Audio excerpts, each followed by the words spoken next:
And my father and my older sister, because my father didn't want her to come out as a domestic servant, and he wanted at least to keep one child, stayed in Berlin. And for a while, things were not so bad.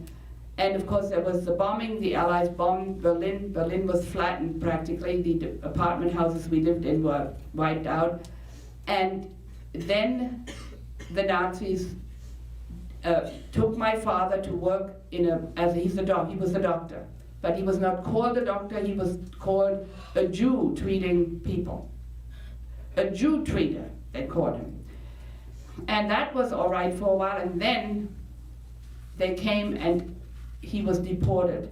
And they were going to deport him to the camps. And first he was deported to Theresienstadt, which was not an extermination camp, but an awful camp too, but the Nazis pretended it was a vacation camp for Jews, and they had the Red Cross come there, and they faked everything, saying, oh, they're playing games and they're doing this, but it wasn't true. The people were starving. Anyway, before my father was deported there, my sister went with him, and she said to one of the Nazi officers, pleaded, can't you spare him? He's a doctor. He's helping people. So another Nazi came and took her by the shoulder, and he said, stop talking, get out of here, because if you don't stop talking, you'll go too. And he took her and pushed her out the door.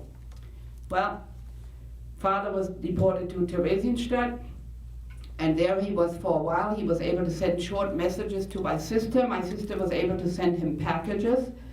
And then he was deported to Auschwitz. And that was an extermination camp. And if you were a certain age and you couldn't do hard labor, you went to the gas chambers. And though we were never told exactly what happened, we know that he perished and was gassed in Auschwitz. So we got notices from the Red Cross, we got notices. But while we were in the Attenborough household, and this was right after the war ended, we got this notice saying from the Red Cross and the refugee camps, we are sorry to tell you that the father was deported to Auschwitz. We all know it was an extermination camp. There's very little hope of his survival. And to my guardian, Mary Attenborough, they said, maybe you would like to postpone this news until after Christmas. It was around Christmas time. And I remember Mary Attenborough coming to us and showing us the notice and what it said. Now, I have a totally different recollection from my sister. My sister, who unfortunately is no longer alive, but she was until 1994, so we could always compare notes. My sister remembers that when she saw the notice, she started to cry and scream and get hysterical. And my guardian, Mary, said to her, pull yourself together, child. Very typically British. British, you have a stiff upper lip and you try not to show emotion.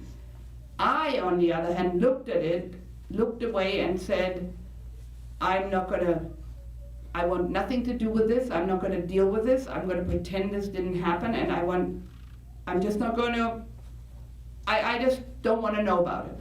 And supposedly she said to me, what's wrong with you, child? Aren't you going to react? Now, we have totally different recollections.